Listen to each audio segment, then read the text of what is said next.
Il me serait impossible de peindre la succession des sentiments qui agitèrent le professeur Lidenbrock, la stupéfaction, l'incrédulité et enfin la colère. Jamais je ne vis homme si décontenancé d'abord, si irrité ensuite. Les fatigues de la traversée, les dangers courus, tout était à recommencer. Nous avions reculé au lieu de marcher en avant. Mais mon oncle reprit rapidement le dessus. Ah! La fatalité me joue de pareils tours. S'écria-t-il, les éléments conspirent contre moi. L'air, le feu et l'eau combinent leurs efforts pour s'opposer à mon passage. Eh bien, l'on saura ce que peut ma volonté. Je ne céderai pas, je ne reculerai pas d'une ligne, et nous verrons qui l'emportera de l'homme ou de la nature. Debout sur le rocher, irrité, menaçant, Otto Lidenbrock, pareil au farouche Ajax, semblait défier les dieux. Mais je jugeais à propos d'intervenir et de mettre un frein à cette fougue insensée. Écoutez-moi, lui dis-je d'un ton ferme. Il y a une limite à toute ambition ici-bas, il ne faut pas lutter contre l'impossible, nous sommes mal équipés pour un voyage sur mer, 500 lieues ne se font pas sur un mauvais assemblage de poutres avec une couverture pour voile, un bâton en guise de mât, et contre les vents déchaînés. Nous ne pouvons gouverner, nous sommes le jouet des tempêtes, et c'est agir en fou que de tenter une seconde fois cette impossible traversée. De ces raisons toutes irréfutables je pus dérouler la série pendant 10 minutes sans être interrompu, mais cela vint uniquement de l'inattention du professeur, qui n'entendit pas un mot de mon argumentation. « Au radeau !» s'écria-t-il. Telle fut sa réponse. J'eus beau faire, supplier, m'emporter, je me heurtai à une volonté plus dure que le granit. Hans achevait en ce moment de réparer le radeau. On eût dit que cet être bizarre devinait les projets de mon oncle. Avec quelques morceaux de surtarbrandur il avait consolidé l'embarcation. Une voile s'y élevait déjà et le vent jouait dans ses plis flottants.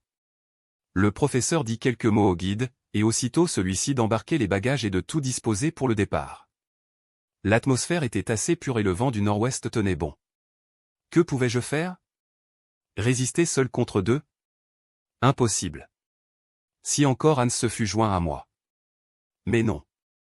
Il semblait que l'Islandais eût mis de côté toute volonté personnelle et fait vœu d'abnégation. Je ne pouvais rien obtenir d'un serviteur aussi inféodé à son maître. Il fallait marcher en avant. J'allais donc prendre sur le radeau ma place accoutumée, quand mon oncle m'arrêta de la main. « Nous ne partirons que demain, dit-il. » Je fis le geste d'un homme résigné à tout.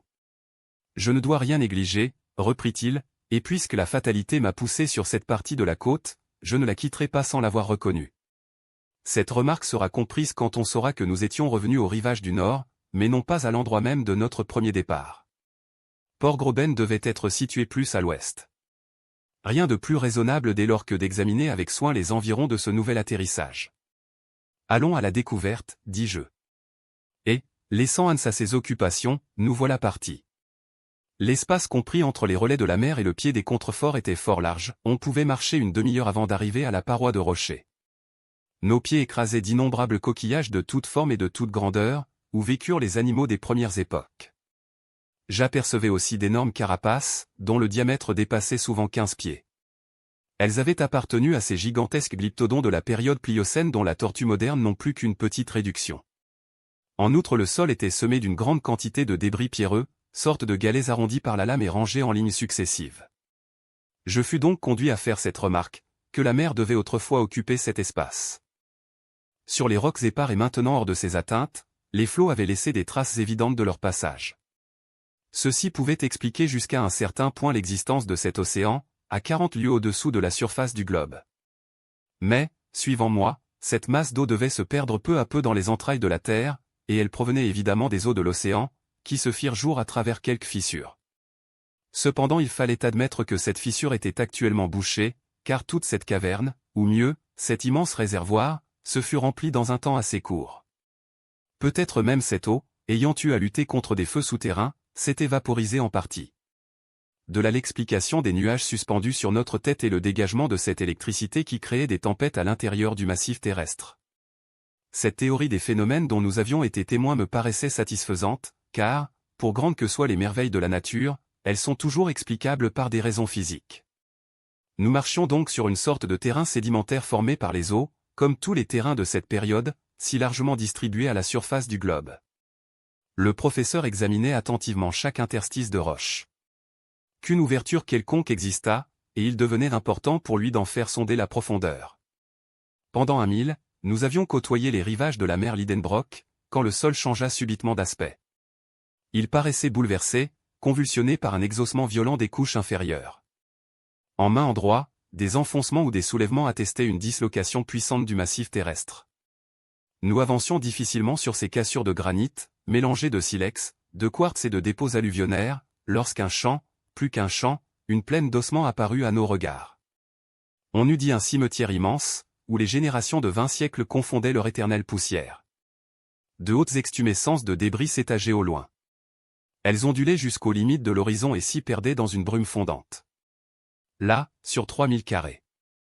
Peut-être, s'accumulait toute la vie de l'histoire animale, à peine écrite dans les terrains trop récents du monde habité. Cependant une impatiente curiosité nous entraînait.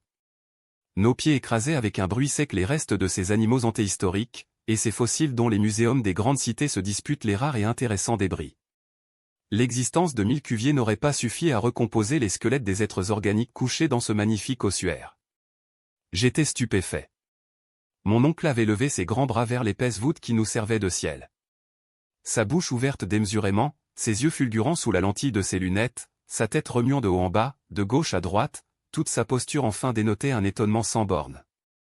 Il se trouvait devant une inappréciable collection de leptothérium, de méricothérium, de mastodontes, de protopithèques, de ptérodactyles, de tous les monstres antédiluviens entassés là pour sa satisfaction personnelle.